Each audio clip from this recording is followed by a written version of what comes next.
Hello दोस्तों, कैसे हैं आप सभी लोग। तो ये है शिवा की एक नई वीडियो और ये है आप सभी का लाडला शिवा। तो आज की वीडियो में हम बात करेंगे जो हमने पिछली बार बात की थी कि बर्ड्स काटते क्यों हैं। आज की वीडियो में बात करेंगे कि उनके काटने की जो हैबिट है उसको हम कैसे कम करें।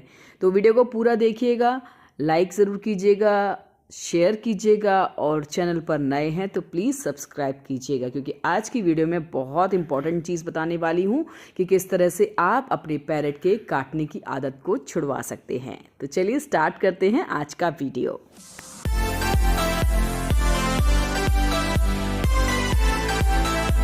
तो दोस्तों, आज की वीडियो में हम जानेंगे कि आपका जो बर्ड काट रहा है उसके हम काटने की हैबिट को कैसे छुड़वा सकते हैं। तो फर्स्ट पार्ट में हमने जाना था कि तोते के काटने के कारण क्या क्या होते हैं। तो अगर आपने वो वीडियो नहीं देखी है तो प्लीज़ जाकर ये वो वीडियो देखिए, जिससे कि आपको समझ में आए, जिससे कि आप अपने पैरट के बिहेवियर को समझ पाएंगे कि आपका पैरट क्यों काट रहा है। तो इसमें सबसे पहला जो कैटेगरी थी वो ये थी कि जो नया बर्ड पैरट आता है वो क्यों काटता है। उसके दो कारण होते हैं। एक तो कई पैरट का जो बिहेवियर होता है वो अग्रेसिव होता है, इसलिए वो काटते हैं, या फिर जो उनके पुराने ओनर होते हैं वो मिस हैंडलिंग कर देते हैं, इस वजह से बर्ड पैरट काटता है। तो इसके लिए तो आपको अपने पैरट से बॉन्डिंग बनाने की ज़रूरत है। बॉन्डिंग आप कैसे बना सकते हैं, आप मेरे यूट्यूब चैनल पर जाकर देख सकते हैं। बहुत सारी वीडियोज़ मैंने बनाई हैं और स्टेप बाय स्टेप मैंने उसमें बताया है कि किस तरह से आप अपने बर्ड से दोस्ती कर सकते हैं। दोस्ती के दौरान आप उनकी जो ट्रेनिंग करेंगे उसमें आप एक डंडी का इस्तेमाल करेंगे। नीम की एक छोटी सी लकड़ी आप ले सकते हैं, उसका इस्तेमाल कर सकते हैं कि बाई चांस अगर आपका पैरट बाइट करे तो वो उस डंडी पर करेगा, और जब उस डंडी को वो चबाएगा तो जैसे कोई फ़र्क नहीं पड़ना, आप उसको खींचिएगा नहीं, आप उस पर गुस्सा मत कीजिएगा। जैसे ही वो डंडी को पकड़े कस के आप उसको छोड़ दीजिएगा, यानी कि आप सरेंडर कर दीजिएगा। दूसरी बात, अगर आप अपने हाथों से उसकी दोस्ती करवाना चाहते हैं तो आप अपने हाथ पर अरंडी का तेल लगा कर रखें। अरंडी के तेल तोते को कोई नुकसान नहीं पहुंचाता, लेकिन जब एक बार वो आपको चोंच मारेगा तो उसकी खुशबू से वो दोबारा से आपके हाथ पर चोंच नहीं मारेगा, ये बात पक्की है। तो ये दो टिप्स हैं जब आप अपने नए पैरट से दोस्ती करने जा रहे हैं, तो आप इस तरह से उसके काटने की हैबिट को छुड़ा सकते हैं। सेकेंड होता है कैटेगरी सेमी टेम्ड जो पैरट होता है, जो कि मैंने बताया था कि सेमी टेम्ड पैरट कौन सा होता है। तो उसमें आपको क्या करना है, उसमें भी आपको दोस्ती की ज़रूरत है और ये देखना है कि आपके पैरट को कौन सी चीज़ पसंद नहीं है, तो वो काम आपको बिल्कुल भी नहीं करना है।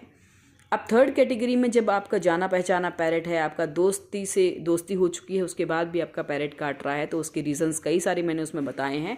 इनसिक्योरिटी, यानी कि अगर आप किसी और से कोई और या तो पेट है या कोई बच्चा है तो आपको अपने पैरट के आगे उससे ज़्यादा लाड़ नहीं करना है, बहुत ज़्यादा अटैचमेंट उससे नहीं दिखाना है, क्योंकि पैरट बहुत जल्दी जेलस फील करता है।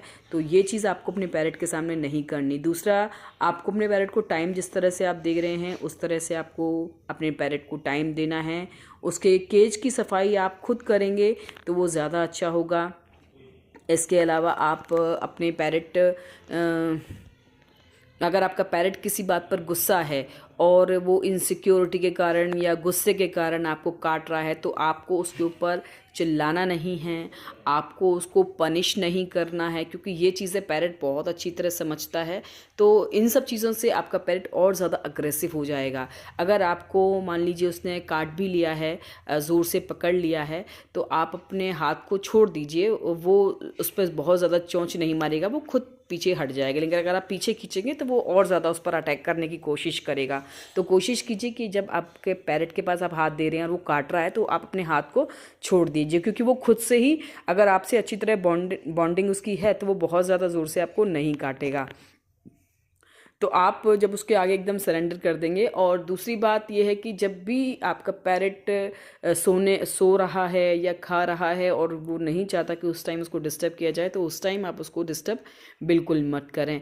आप उससे जो दोस्ती करेंगे वो आप धीरे धीरे आप उसको लाइन पर ला सकते हैं। अगर आपका पैरट जंगली हो गया है या आपको काट रहा है तो उसके पीछे रीज़न्स बहुत सारे हो सकते हैं।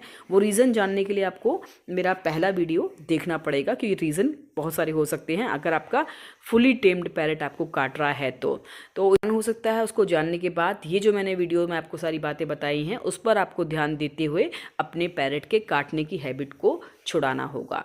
तो सबसे ज़्यादा ज़रूरी बात यह है कि आप अपने पैरट ऊपर जितना ज़्यादा प्यार करेंगे, जितना ज़्यादा उसके साथ टाइम बिताएंगे, जितनी ज़्यादा उससे अच्छी स्ट्रॉन्ग बॉन्डिंग करेंगे, उतना वो आपको नहीं काटेगा। और जब पैरट की एक बार बहुत अच्छी बॉन्डिंग बन जाती है तो वो बिना रीज़न के आपको कभी भी नहीं काटेगा, कोई ना कोई रीज़न उसके पीछे होगा, तभी आपका पैरट आपको काटता है। जैसे मैं आपको एक एग्जांपल बताऊं कि घर में एक छोटा सा बच्चा आया, मैंने उसको गोदी लिया और उस वक्त पर शिवा मेरे पास बिल्कुल नहीं आया, लेकिन जब मैंने उस बच्चे को दे दिया, उसके बाद जब मैंने शिवा को लिया तो शिवा ने अपना गुस्सा मेरे ऊपर निकाला।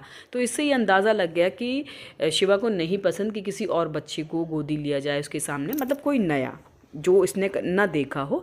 तो ये जो चीज़ें हैं, ये बहुत सारी चीज़ें होती हैं जो हमें अपने पैरट के बिहेवियर को समझने की बहुत ज़्यादा ज़रूरत महसूस होती है। तो इसी तरह से आप भी अपने पैरट के बिहेवियर को समझिए, और अगर वो काट रहा है तो उसके काटने की रीज़न को समझिए, और फिर जो मैंने टिप्स बताए हैं उस तरह से आप अपने पैरट के काटने की हैबिट को छुड़वा सकते हैं या फिर काफ़ी कम कर सकते हैं। तो वीडियो कैसी लगी आप ज़रूर बताइएगा। वीडियो को लाइक कीजिएगा, शेयर कीजिएगा और बहुत सारे कमेंट्स कीजिएगा जैसे भी आपको लगता है। और अभी के लिए मुझे और शिवा को आप बाय बाय कह दीजिए। सो बाय बाय।